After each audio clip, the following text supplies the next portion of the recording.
digital arena, on the app, on your smartphone, on X, YouTube, and Facebook. The Sportscast.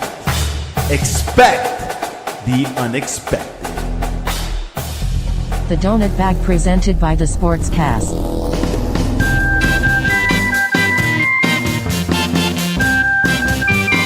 The Donut Bag, hosted by Joey Bag of Donuts. And here's your host, Joey Bag of Donuts.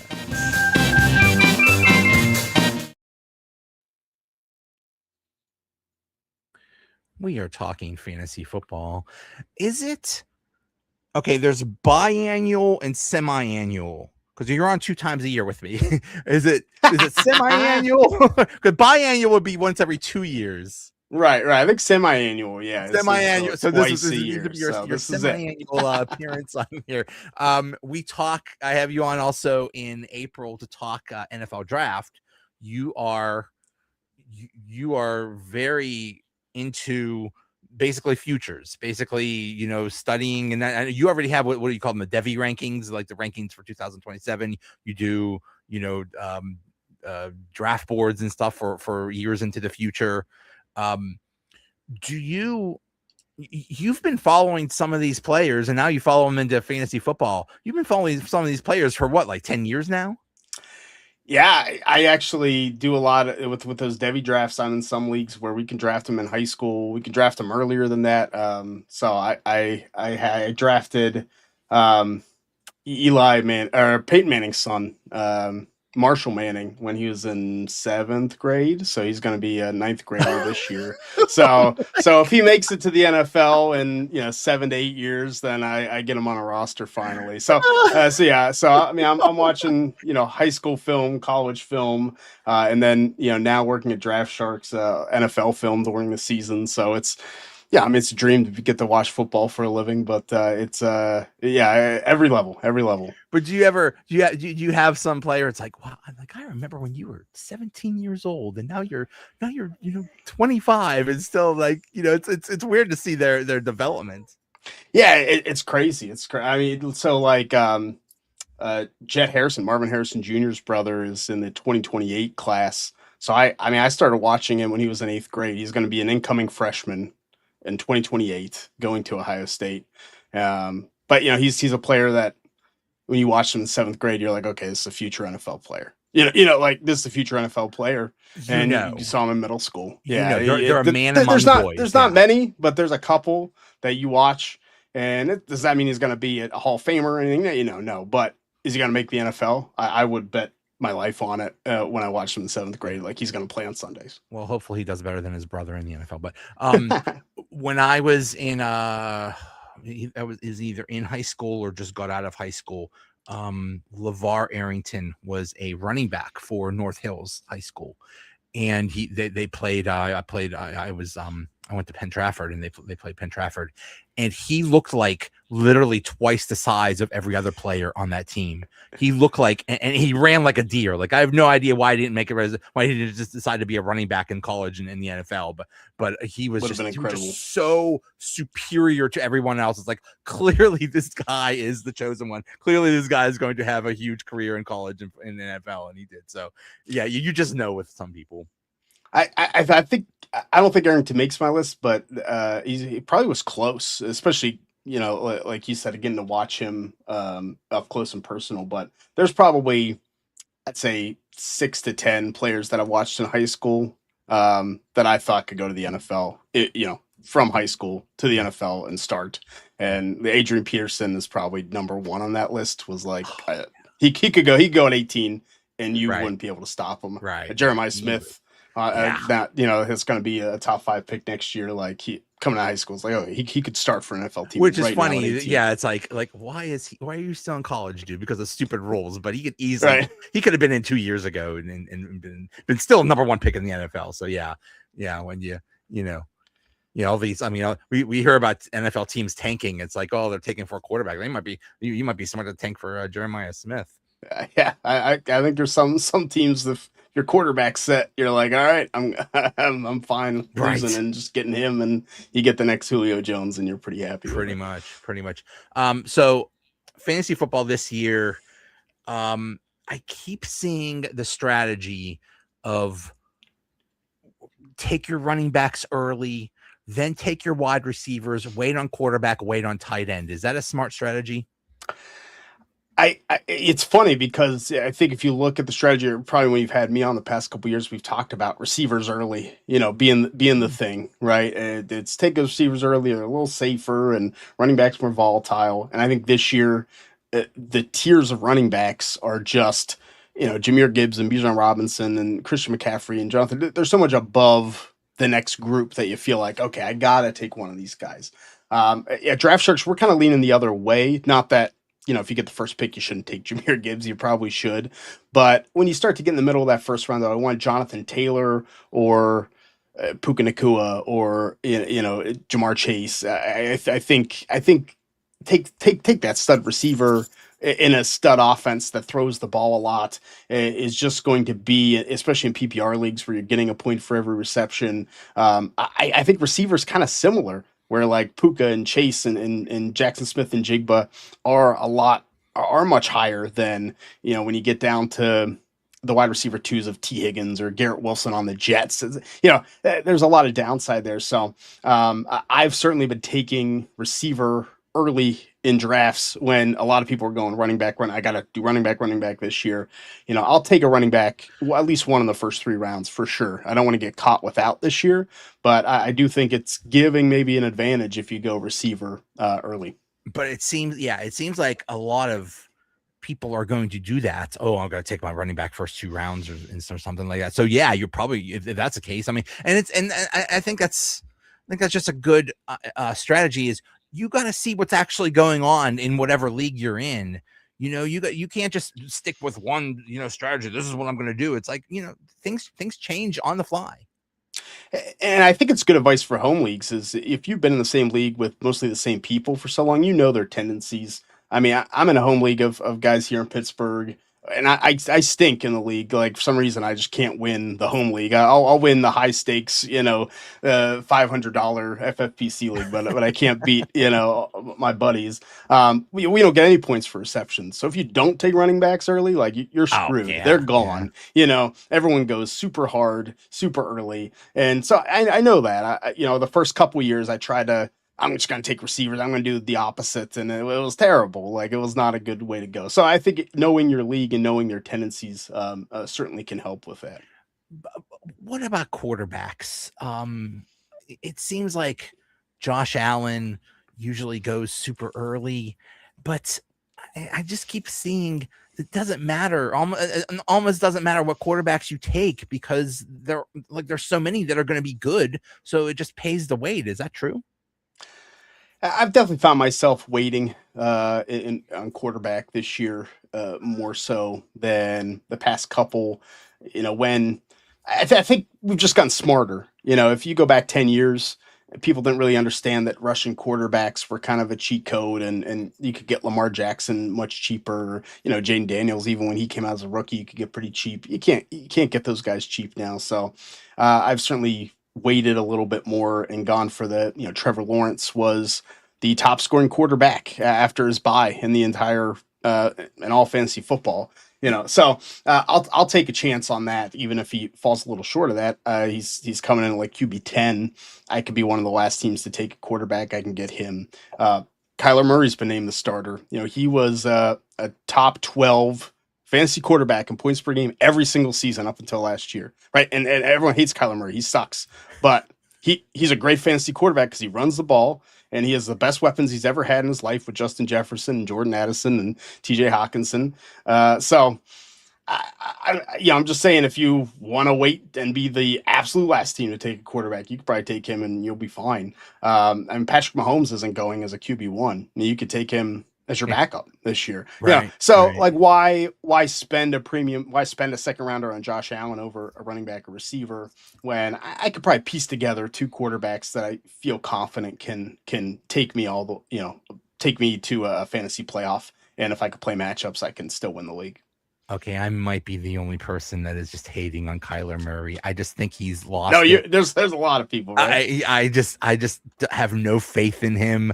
I don't know. I just don't have a very high opinion of him. But there's so many that do have a high opinion of him. And I mean, but that brings up, like Justin Jefferson. He goes high, and his whole the poor guy has almost not had a good quarterback for almost his whole career, but he still excels. When you have a good player on a bad team, does that affect your rankings or your opinion of, like, Bijan Robinson? Atlanta's supposed to be bad this year, but he's going, number 1 or number 2 overall. I think it makes a difference. It's why Draft Sharks, a lot of sites just have rankings, right? Where they'll drag and drop players, and I think this Justin Jefferson, he's a top 5 receiver. I'll put him 4th or whatever. We project their stats for every game of the season, and so when you have a team, let's say the Miami Dolphins are not going to score a lot of touchdowns this year. Like, they are the worst offense in the NFL. Vegas thinks the same way. They're implied for the lowest total. So we have, Devon Achane, the running back for them, lower than consensus because we don't have him scoring a lot of touchdowns. When you actually put that game to game and project what he's going to do, he's not going to score as many fantasy points because he's not going to score as many touchdowns. So that certainly happens with Justin Jefferson and Bijan Robinson as well. Now, the difference with those two is you're getting a lot of catches, you're getting a lot of volume out of it. I mean, I think Minnesota has a chance to be decent and at least offensively, and Atlanta's going to run successfully at least, but it definitely makes a difference. And I think you don't want to bank on it. I think sometimes we feel like we know which offense will be good and which offense will be bad. And then by the end of the season, you're like, oh, Sam Darnold is actually like a decent quarterback. I would have taken JSN if I knew that, right? So I don't think you want to be beholden to that. But I think it can make a difference within the tier of which players you target, and leaning into a little better offense, isn't a bad thing. An example of a player we like less than consensus is tight end Trey McBride for the Cardinals, who had one of the greatest tight end seasons ever last year. And the Cardinals offense, maybe it will be good. Like they look in the preseason, but if they're going to score enough points for Trey McBride to be tight end 1 again, they're probably going to be a good team, and I just don't believe that's going to happen. So I'd rather take Brock Bowers, even with the Raiders not being a great offense, but at least I know he's the guy. He's the guy that's going to catch all the passes when McBride has to compete with Michael Wilson and Jeremiah Love. They drafted, so they're certainly going to use him more, and so there's just more mouths to feed too. So I think the offense matters. I don't think it's everything. Besides Bowers and McBride, are there any tight ends worth taking early, or is that another position you could just wait till the end? I think you can. I think it's deeper than it has been. I do like Colston Loveland and Tyler Warren, the second-year tight ends for the Bears and the Colts. I mean, I think Loveland toward the end of last year really broke out, was a top 4 tight end in fantasy points per game. If you include the playoffs. Over that stretch where when he got healthy, I think he's really interesting in Ben Johnson's offense. I think Tyler Warren, we see Alec Pierce is hurt, and Josh Downs has never been super successful. I mean, they signed Keenan Allen, but okay. I think Tyler Warren is going to be the offensive cog that team runs through. And I think their defense took a step back, so they might have to throw more, score more points. So I like them, but it's pretty deep. I mean, you can wait. If you're the 7th team to take a tight end, you take Sam Laporta, who, if he wouldn't have gotten hurt last year, probably would be going higher in drafts. So you could take Kyle Pitts. You could take a chance on George Kittle because he has the injury. He's not getting taken, as a tight end 1 sometimes. So it's a deep position. I don't think you have to reach for a tight end, but I've definitely mixed in some of that tier 2 Loveland, Warren types, but I've also waited some too.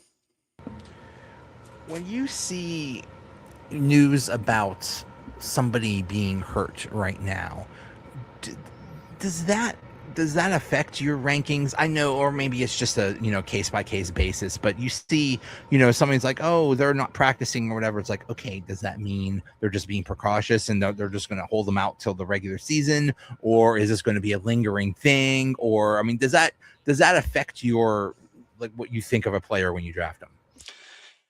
I think it affects me less than other people. I think I think Draft Sharks does a good job at not overreacting to that news, right? Like if they're expected to be back, is their output going to change? Like that's the question we ask. Where a lot of people are like, "Oh, they have an ankle injury. Let me bump them down." We take a lot of pieces to our rankings. We project that player. We also have kind of a ceiling and a floor. And maybe if someone has an injury, maybe their floor goes down, right? They could miss time, or it's close that they could miss week one. So we'll kind of factor that in a little bit, but taking big swings when you've been studying this for months and someone tweaks an ankle in practice and are going to be back, expect to be back in a week or two. Breece Hall had a groin injury. He's going to play week one. He'll be back in 2 weeks. I've seen people drop. I've seen him drop in consensus rankings. And I'm like, is it really going to affect his play? Like maybe for a week, a little bit, maybe he's a little rusty or shares a little bit for a week. Does that matter to you if you get less production for week one from him? Great. Let him drop a round or two. Jeremiah Love is got a high ankle sprain. He's on the border of week one. He fell from a consensus early second round fantasy pick to late third, early fourth. And now I'm taking him every draft, right? Okay, if he misses 2 weeks, I can replace that for 2 weeks. But now every top 5 running back that's been selected in the past 20 years has, I think, been RB 15 or better in fantasy scoring that year. So I think people overreact, and I think there's some value in not overreacting to those. The Jeremiah Love thing is very funny with the fantasy community was just outraged that like, why are you playing this guy so much in a preseason game one and you can risking him getting hurt? What is wrong with you? He should in real football, he should never have been drafted in the first place. Arizona has a million problems, and running back is not one of them, but it's just funny how angry people got. It's like, why are you doing this? He's good. Stop it. Stop playing him. It might be one of the worst first-year head coach first game decisions I have seen, right? Like if you're willing to take a running back that high, yeah, what are you doing? There's no reason to put him in danger. It was dumb. If it's going to create value for me to get Jeremiah Love in fantasy drafts, I guess it worked out for me, but not so much for Arizona. Yeah, I don't know what you're trying to prove there. Look, I think we experienced it in Pittsburgh too with Tomlin for all those years, and the differences between training camps, right? Of his was always physical and they're hitting each other, and this year it's like, dude, let's stay healthy, right. and we really haven't had too many injuries, with when that's happened. I think smart coaches have learned like you don't need it. We come out rusty for the first half of the first game. We now have 17 games of the season. Yeah. Does that matter if or is my starting running back or starting receiver tearing their ACL? That tanks our team. That's worse. Exactly. Does where you draft, like where your position is in the draft, affect your strategy? Some drafts I'm drafting second overall in a 12-team league, and it's like, God, I gotta wait forever. And does that change your draft, or whether you're early or in the middle or the late of the round? Yeah, I think it absolutely changes it early. Those first, I would say 5 to 8 rounds, it'll change kind of what you do. If I'm picking first, I'm taking Jahmyr Gibbs. If I'm picking third and the top 2 running backs are gone, then I'm going receiver. And now my strategy shifted a little bit. Like I said, I still want to take a running back relatively early at some point. I still, want to build. Will I get that tight end? Is the value there?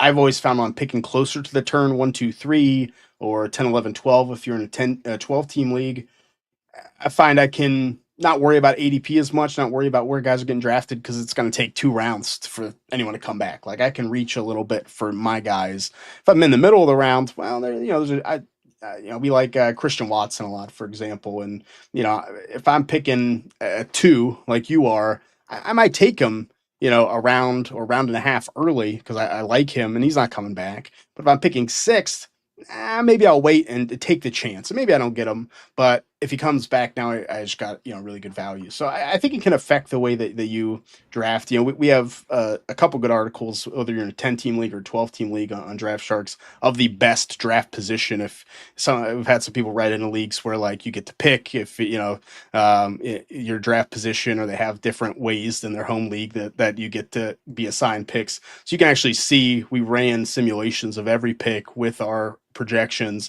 to see which spots actually score the most points. Oh yeah. Oh, that's cool. So basically Gibbs and Bijan Robinson are going 1 and 2 at running back, but then it seems like the third one is Christian McCaffrey, and that scares the hell out of me. What Fair. Are you, when somebody with his history, his injury history, is up there, do you take a chance on him, or do you think, oh God, not again? Because it's like, if you take a chance that it works out, you win your league. If you take a chance that he gets hurt again, you lose. So what do you do? Yeah, I think he's tough this year. Like last year, I took a lot of him because he was coming off that year where he didn't play much at all and had those multiple injuries. So no one really wanted Christian McCaffrey. You get him around 2. I was taking a ton of them. Then this year, it's like, well, he stayed healthy and had a big workload. Now I'm kind of scared to make that draft pick. And it's probably why, like in the middle of round 1, I'm leaning more receiver. Like give me Puka, give me Chase, give me JSN, give me Amon-Ra St. Brown over Christian McCaffrey, so I don't have that risk baked in.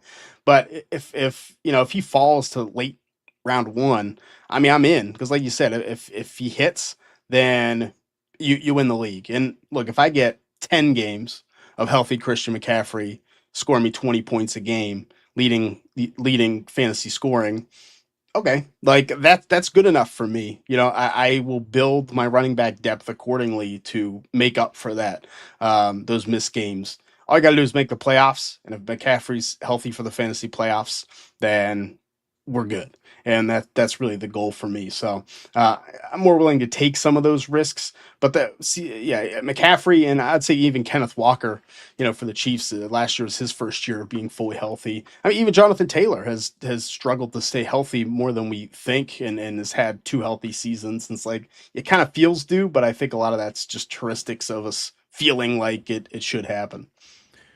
Kenneth Walker is another one there's a lot of debate. Like, well, I mean, he's going on the Chiefs. You have Mahomes. You my goodness, that he's going to be awesome. And then other people say, oh, he's going to be rough. When you see someone that goes to another team, or when you have a different coach or different coordinator, like in Miami and with the Chargers, does that raise any red flags? Or I mean, because it's kind of unknown. Those are unknown situations. We don't know what's going to happen. I think it's the biggest edge right now in fantasy football is to understand coaching and schemes and be able to apply that to players moving teams, like you said, or coaches moving teams, and being able to figure that out. I think like the Chargers situation is really interesting with McDaniel, who likes to run the football, but also, is willing to use multiple running backs. We saw back with Raheem Mostert, and if you remember, and the splitting carries, and that's the talk there. Then I use Amari Hampton and Keaton Mitchell and some Kamani Vidal, and so you're like, okay, the run game's good, but then he also really throws the ball to the slot. I mean, it's Ladd McConkey. I think he's going to excel, but the other weapons on that team, Jalen Waddle disappointed almost every year with McDaniel because he was playing the more complicated outside position that the scheme just didn't prefer. I'm not taking any Quentin Johnston. I'm not really taking anyone else there. I'm not taking Rondé Gadsden, the tight end. So I think understanding some of those scheme issues can be an edge when people just make assumptions or make what they think. So I think Walker's an interesting case with Mahomes coming off the knee injury, with the offense struggling more recently. To me, it hurts Rashee Rice, he was pretty much their run game. They just throw screens to him and let him do his thing. Now I can just run and get Kenneth Walker like we saw in the Super Bowl or in the playoffs. Like, that's a much easier way to produce that same kind of efficiency. So, I think trying to figure it out, there is always going to be an unknown. There's always going to be those guys that kind of bust because you think you know what this is going to look like, but we're pretty in on Walker at cost. So he's definitely been a player I've targeted in round 2 if I've gone receiver in round 1. Do you think Waddle will do well in Denver? Yeah, I mean, I think it's finally like getting him out of a bad scheme that wanted Tyreek Hill to excel and not Jalen Waddle. And now you're with Sean Payton, who I don't like Sean Payton as a person, but he knows how to coach an offense. I mean, I watched prime Michael Thomas on the Saints. Just, if you're a player that can get open, that has the talent to get open, Sean Payton's going to get you the football, and that's Jalen Waddle. I mean, Jalen Waddle knows how to get open, and Mike McDaniel's just making him run so many different routes at different levels to take a safety away from the other side of the field that Jalen Waddle was so inconsistent.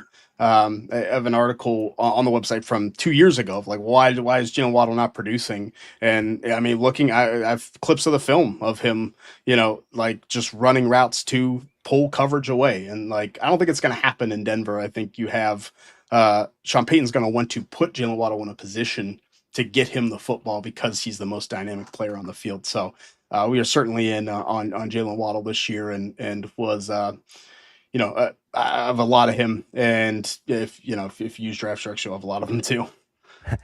Who are other players that you like really are targeting on your teams this year?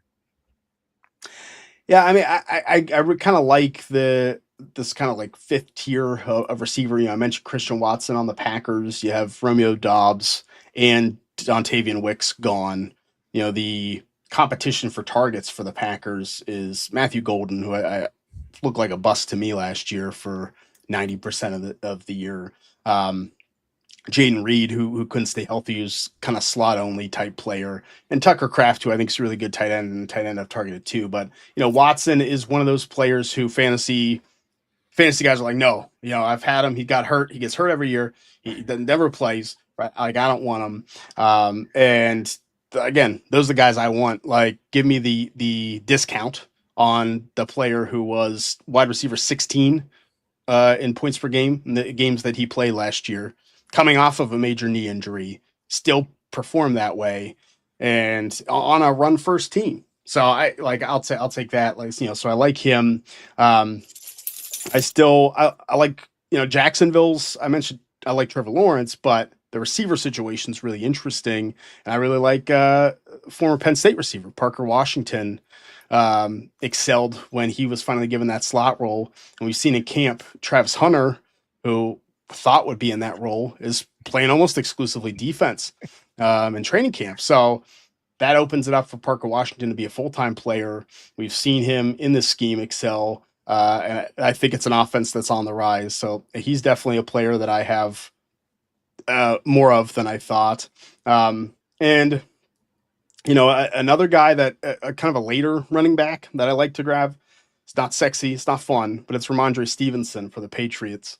I'm an Ohio State alum. I love Travion Henderson, but he can't pass block. And to play in a Josh McDaniel scheme, you better be able to pass block enough. And Ramondre Stevenson can do that and catch the ball a little bit and get the touchdown and short yardage stuff. He'll fumble, but he's reliable. And so if I take one running back early and wait, and I get all my receivers and my tight end, and I like taking Ramondre Stevenson late, and I think he can be, an RB2 level. Jordan Mason from the Vikings looks like the starter there. Ja'Cory Krosky-Merritt, the second-year player for the Commanders. Some of these weaker offenses, like we talked about, there is some value in the run game because they're falling to RB3 levels, and you might get players that can kind of boost up to RB2 stuff. Who's that guy, Jordan Tyson, that basically has been hurt his entire college career, and now he's hurt again? Like, oh my goodness, what a surprise! Yes, his last full football season was a senior year of high school. Oh my last goodness. time he played a full season. So. Yeah, there were such red flags, and the Saints drafted him anyways. It's like it's one of those things like I could fix him. Like top 10 too. Like he even drafted top 10. My goodness. Yeah, I was not a big Jordan Tyson guy, but like if you take him late first, like I get it. Top 10, man, you are. That's crazy. who are there any players that you just are trying to avoid that like will never be on your team this year? Again, I'll take anyone at enough cost or enough discount. I think there are players that are going too early for me to really, to really feel fully confident about. James Cook is one for the Bills, who a lot of fantasy analysts are high on. Right, have him as like a top 4 guy, and James Cook's going to be good. I'm not saying he's going to bust and be awful, but you got to take him in the first round of fantasy drafts this year, and Josh Allen's going to get a lot of rushing touchdowns. James Cook had a ton of touchdowns last year. James Cook got a ton last year, and it feels like that's more the outlier than he's going to repeat this. Maybe he gets more receiving work and it works out, but I'm taking receivers over James Cook in the mid to late first round. I mentioned Trey McBride as a big one for me to kind of stay away from. So he'd certainly be there. Jalen Hurts is a player I can't quite get on board with this year. Like again, I'd rather wait 3 rounds and take Trevor Lawrence. I'd rather wait 3 rounds and take Justin Herbert. I think it's just the area that he's going to me doesn't feel great value for a quarterback. I can understand a Lamar Jackson, a Drake May, even a Jaden Daniels with a rushing, or a Joe Burrow with his volume. But Jalen Hurts, I think you have a new offense coming in. You need to have him be more efficient in that offense, be better. And, one offensive line injury, and I think the Eagles offense could really be in the gutter. So probably for the quarterback range, he's probably one of the higher ones that I just haven't really gotten a lot of. Not that I dislike him, but just hasn't happened for me. DJ Moore is another one. I just have a bad feeling. Just I don't think it's going to work out. I don't know. On paper that might look good, but I just, I don't know. I just have a bad feeling about that. Yeah, we have some disagreement among the staff on DJ Moore. He's probably one of the battle players. We have some guys that love him, and I'm probably on the side that leans to a little overvalued. Like you said, I just don't see. I could see DJ Moore working out really well in real life for the Bills, right? Like the Bills could win a Super Bowl, but I don't necessarily think that DJ Moore is going to have a ton of stats to pull this off. He's going to be a stud, but if defense has to now respect a receiver for the Bills for the first time, that opens up Josh Allen to scramble. That opens up, Dalton Kincaid to do a little bit more, who I like, tight end at cost. So I think DJ Moore's going to be a better real player than fantasy player. Yeah. And that I could see that help. I mean, Josh Allen hasn't had a good wide receiver since like Stephon Diggs. So yeah. That yeah, really. It's just crazy to think about. Kyle Pitts every year is the debate of, he's just so sexy and we take him, and so many years we get disappointed. Are you high on him, or is it just another year of disappointment? I mean, last year was probably the first year that he actually kind of worked out and he felt pretty good, but it still was not. Oh, Kyle Pitts can be the best tight end in the NFL. But I think we figured out what he is. He's a low-end tight end one. He's going to have 3 big games, and you'll feel great, and you'll start him the next week, and he'll get 2 catches. I'd much rather have Drake London, even at his high of cost. Just that quarterback situation, to me, with Pitts is going to be difficult for him to perform consistently at the tight end position. Is Tua have the arm strength anymore to get the ball to him? Does Michael Penix have the pocket awareness to even do that? Yeah, I just don't buy it. So I mean, if Kyle Pitts is still there, and I still need a tight end, and it's down to him or Travis Kelce, all right, I'll take the upside of Pitts again. Sign me up, but I'm not taking him over a Sam Laporta, where I've seen some people still be in Kyle Pitts and take him as the tight end 6 or 7 off the board.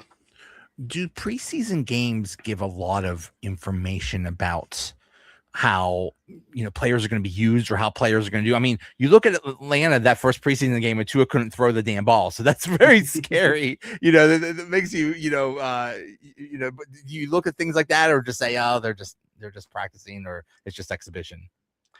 I'll say in terms of evaluating players, I wish if I didn't have to watch it for my job now, I would not watch preseason games for player evaluation. Like I think it is a bad tool to evaluate players, and I've written about this a little bit on the site. But coaches handle preseason differently, and they handle it differently. It could be drive to drive, player to player, offense to defense, right?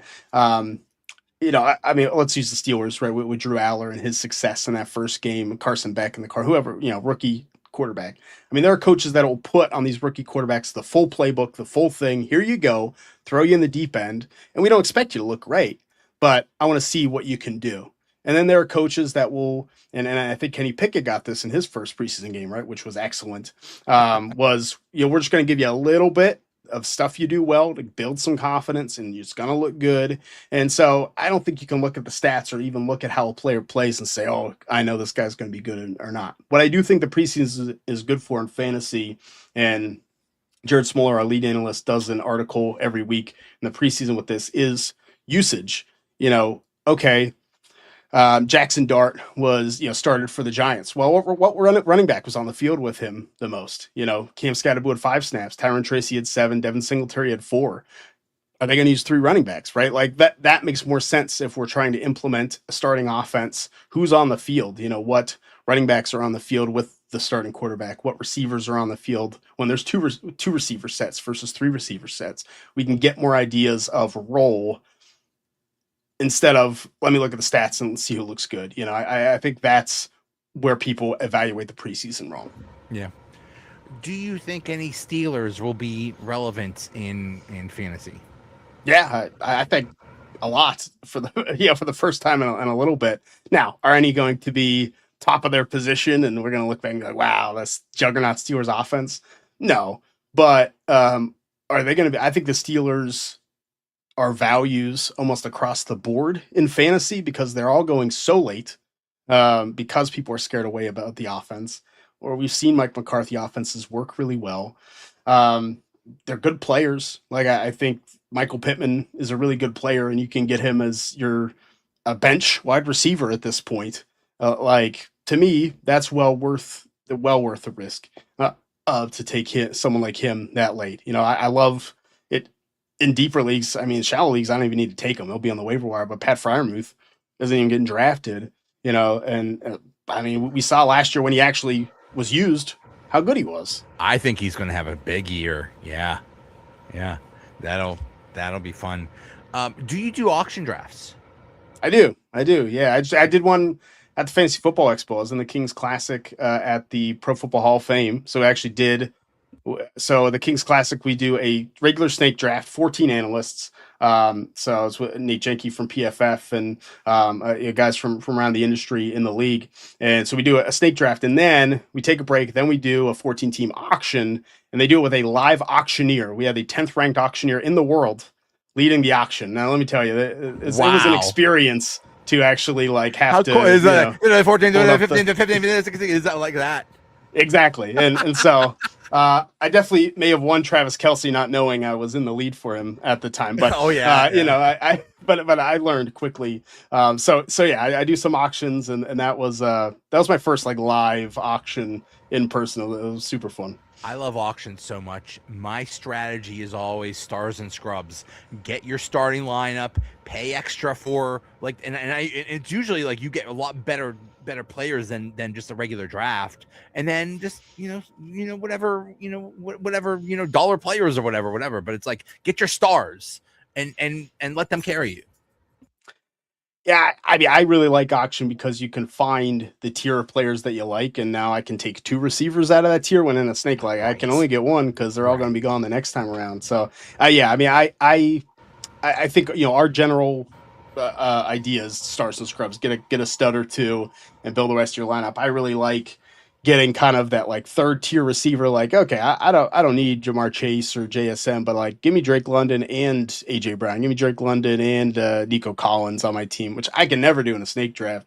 But in an auction now, I can draft a couple of these receivers, have a really good, like you said, starting lineup, depending on how deep your starters are.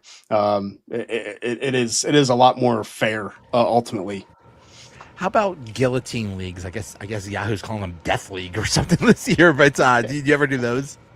Yeah. I actually won one last year on Sleeper. I guess they call them chop leagues. Everyone has a different Okay. name. I think because Yeah. I think the guillotine name's copyrighted now by Fantasy Life or something. I don't know, but they're guillotine leagues. We know what they are. But yeah, that's a fun format where is super engaging week to week because you got to be on waivers and you got to decide.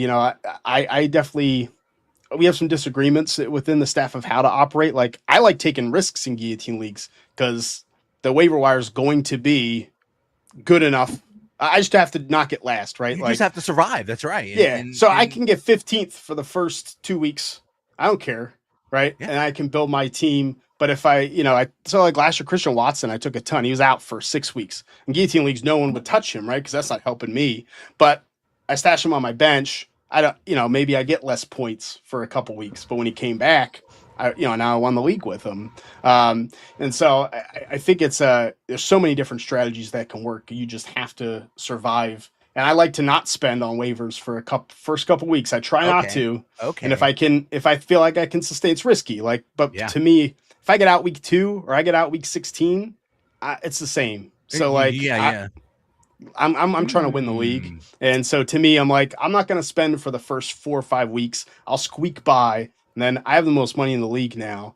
Now I can get those players cheaper than you paid for them when you got knocked out. So I think there's so much strategy with that. I think it's a format a lot of people would have fun with if they tried it.